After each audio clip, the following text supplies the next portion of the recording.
Chapter 11, Pointlessness and Boy Perfume.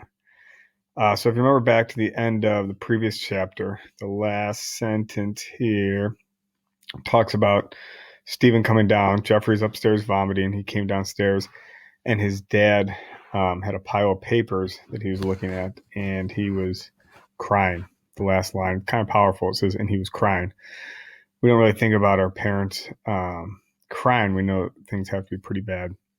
So we'll see what, obviously, he's got a lot going on with Jeffrey and Jeffrey's health, but there's a lot of other factors that can play into it as well. So, and stresses that families can have. Pointlessness and Boy Perfume, entertaining chapter title. There is a good amount of humor from Jeffrey in this chapter. If you had a father who hadn't shown any emotion for 3 or 4 months, and then you stumbled upon him weeping as though someone had just shot Bambi right in front of his eyes, what would you do? Right. You'd sneak away and never let on that you had seen anything. And that's what I did. I crept back into the basement like a highly skilled sneak thief and then proceeded to listen to the most calming music I know, the Beatles. Somewhere between Revolution and Hey Jude, I fell asleep. When I woke up in a small puddle of my own drool on the ratty playroom carpet with my left earphone seemingly welded to my head by the force of gravity, I looked at the Zygian symbol clock my parents once got me for my birthday. It was 11:45 p.m. I felt pretty sure of two things. Nobody had noticed that I was hidden away in the dark basement like a leper, and everybody would be asleep when I went upstairs this time. For a change, I was doubly right. In the kitchen, I couldn't help but notice that my dad's mysterious pile of depressing papers was just sitting on the table in plain view. What do you think he's going to do? To see or not to see? That's the character versus self. Tough questions, right? Character versus self conflict. Angel on one shoulder, devil on the other. Should he do it? Should he not? So signpost wise, that's definitely tough questions. That was the question. Well, for about a tenth of a second anyway. Then I dove on those papers like Sherlock Holmes on a cappuccino binge. What I was looking at, what had turned my strong, silent dad into a weepy mass of pudding, was a stack of bills. Medical bills. Jeffrey's bills. The top sheet, which was written in my dad's handwriting, was a tally of the total unpaid amount to date, $27,000. The total expenses so far were unbelievable, definitely in the six-figure range, if not for the fact that my parents both had good health insurance, which I knew from overhearing some discussions about this stuff. We would already have blown the whole cost of a college education in these 3 months. And I knew Jeffrey's going to need at least 3 years of treatment. And it was. As it was, I figured I'd be attending the University of... Who would you would you like some fries with that? There's no way either of us would have any kind of college fund at the end of this. Then I had an even more depressing thought.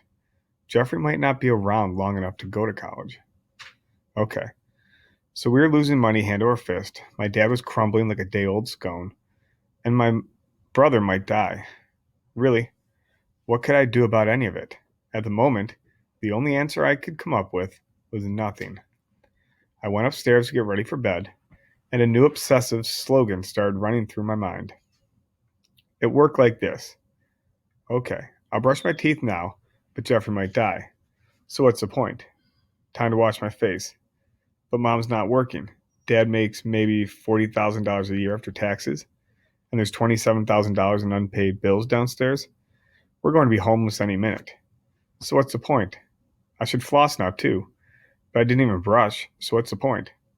So I went to bed with a grimy face and yuck-encrusted teeth. And that was just the start of my depressing what's the point period. The next day I came back from my week of absence to a barrage of, oh my God, what's wrong with Jeffrey? Is your mom okay? How's your dad taking it? What were you sick? Taking it? What you were sick? Oh, you can imagine that didn't snap me out of my funk too well.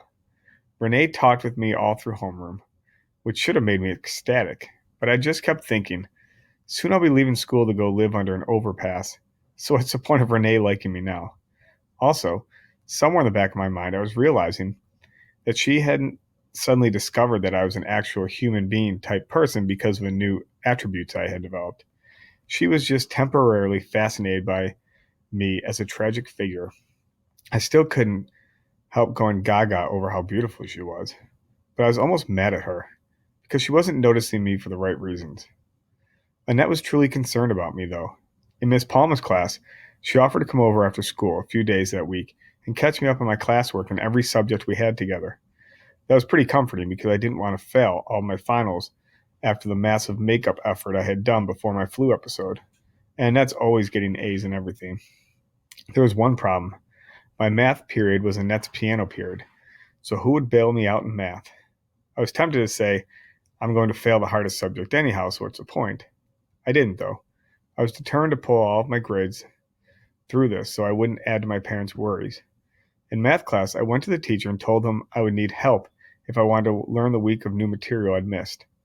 I was torn between hoping he'd offer to meet me during our opportunity period and teach me the stuff himself, and being afraid that spending that much time one on one with a math teacher would crack me completely and turn me into a deranged lunatic. Oh well, I figured. At least I'll be the life of the under the bridge party crowd then. The teacher did not offer to catch me up, though.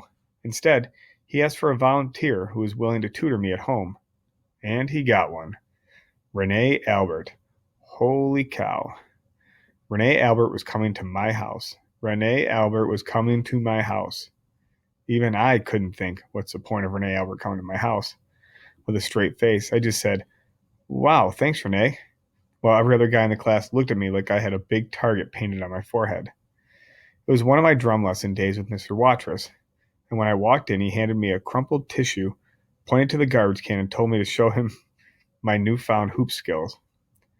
I got it in, swish, and sat down at the drum set. It was a great feeling to be playing drums after more than a week away from them, and Mr. Watrous must have understood because he just sat back and watched me burning around the kit at full speed for a couple of minutes. When I stopped, he surprised me by talking about my academic situation, which we had never discussed again after the ugly meeting I'd had with my teachers. So I hear you've made up all of your old work. Yeah. Do you have a plan for making up the work you missed last week and studying for finals? Yes, Annette's going to tutor me in everything except math, and this, other girl's going to help me with the math. Great. Listen, Stephen, I'm really glad you're back on track with the school stuff. We absolutely depend on you in All City, and I'm thrilled that we can keep you in the ensemble. Me too. But part of me is thinking, what's the point of practicing for a stupid concert when my brother might not live to see it? The week went by like that, with me going to school, my mom and Jeffrey coming and going between home and Philly, my dad staring off into space even more than he had been for months. I kept having those what's the point of moments, but plugged away at life pretty consistently anyway. And Annette came by 3 times to help me study. You know what? She was an amazing tutor. I understood everything when she explained it, and got hundreds on a social studies quiz and a science lab thanks to her.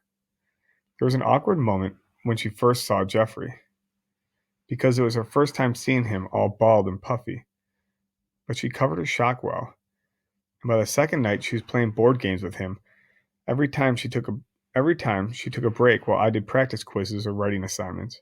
He was happy with the attention, and I noticed something interesting. She was much more patient and honestly excited to play with him than I was. So Annette was the absolute perfect tutor pal, and I should have been kissing the ground beneath her feet and carrying her book bags to school every day, right? But even while I was getting so much from her, I couldn't stop thinking about next week when Renee would be coming over.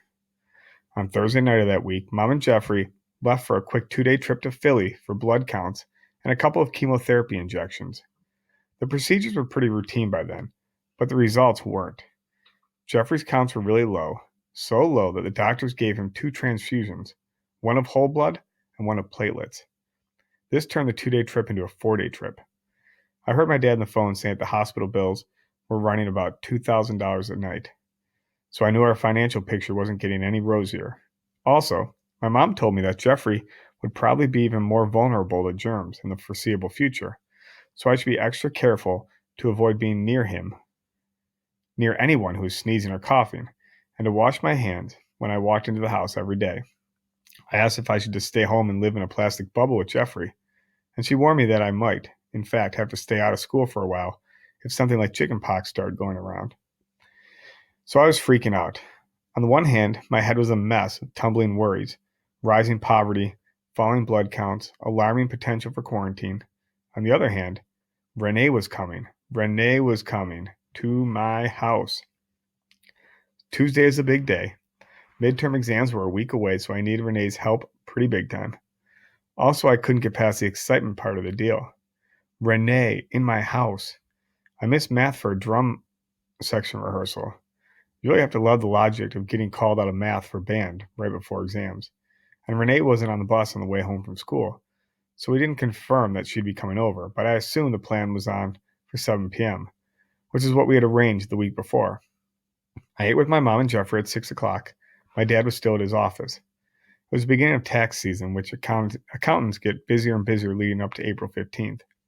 I figured we could use some extra income, so I was betting my dad would be really busy this year.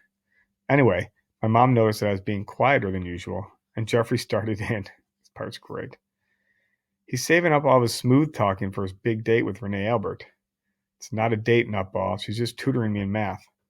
I bet you're going to kiss her, right? She has a boyfriend, Jeffrey. You know that. She's still going out with Biff, the guitar player.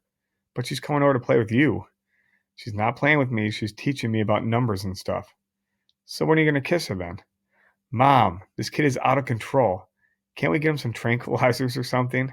Maybe a padded cell upstairs? Then my mom got rolling. Stephen, is there something going on between you and Renee? I noticed you're dressed more neatly than usual, and your hair's even combed down. And he's wearing boy perfume, Mom. He wasn't wearing any last week when Annette came over, but for Renee he is. It's called cologne, monkey boy. Since when do you wear cologne to learn math? Oh, my son is growing up right in front of my very eyes. Maybe I should get out the video camera. Maybe you should tie me to a stake, douse me in kerosene and torch me right on our front lawn. I won't need any kerosene, Stephen. I'm sure the cologne will go up pretty fast. Ha ha, Mom. Just then the doorbell rang. Please keep the lunatic away from us, Mom. We have work to do. Is kissing hard work or easy work, Stephen? Mom, remove him. I went to answer the door, and when I opened it, Renee was standing there, all bundled up against the winter, with a few snow flurry flakes on her jacket. Her cheeks were flushed from the wind, and her hair was blowing around. I just wanted to reach out and brush the strands away from her face, but that didn't seem like a good tutorial beginning. Plus, Biff looked like the kind of guy who could rip my arms off and use them as toothpicks, so I just said hi instead. She said hello back, and I was just about to step aside and let her in, when just then she sneezed, and coughed, and sneezed again. Excuse me, Stephen, I'm coming down with some kind of virus thingy, I think. I went home early from school today and skipped cheerleading, but I didn't want to stand you up. You have so many big problems going on, I just couldn't let you down, so I'm here. Let's get to work. I blocked the doorway with my body and said something that seemed to float up from a place beyond my worst nightmares. Renee, I can't let you in. Holy contrast and contradiction signpost. We do not expect Stephen to do this. What do you mean? It's cold out here. We've got a lot to do. I mean, I'm sorry, but I can't let you come into this house. You're sick, and Jeffrey can't get sick right now. Stephen, you're being ridiculous. It's probably just the cold anyway. A cold could put my brother in the hospital. Stephen, what's really going on? Do you hate math so much you just can't stand it? Do you want to fail the class? Then I wish you would have told me before I came stomping through the snow to come over here. Renee, I'm serious. This isn't about math. And it can't be about me. This part makes me not be able to stand Renee Albert. Any boy in the school would be drooling to have me come over. And everybody knows you've had a crush on me since third grade, haven't you? Now just let me in. Sorry, Renee. Do you want me to call your mom to come get you? Without responding to me directly, she spun around on her heels like the dancer she was and marched away. I could hear her muttering about me all the way to the end of the driveway. Oh, I walked to the boy's house in a blizzard, and he doesn't even let me in. He drools over me for half a decade, but when I deliver myself to his front door, he slams it in my face. I will never understand boys. At that point, she fired a parting shot over her shoulder. Go ahead then, fail math, and be lonely the rest of your life. As I slumped against the doorframe, staring at her back and wondering how she could be so graceful in snow boots and a parka when she wasn't even feeling well. Jeffrey came up behind me. You know, Stephen, you were right. I guess you aren't going to kiss her. Awesome chapter. Great to see Stephen make the right decision. Probably not one that we expected, especially if we were thinking about Stephen at the beginning of the story. So he's already gone through quite a change. All right, that was chapter 11.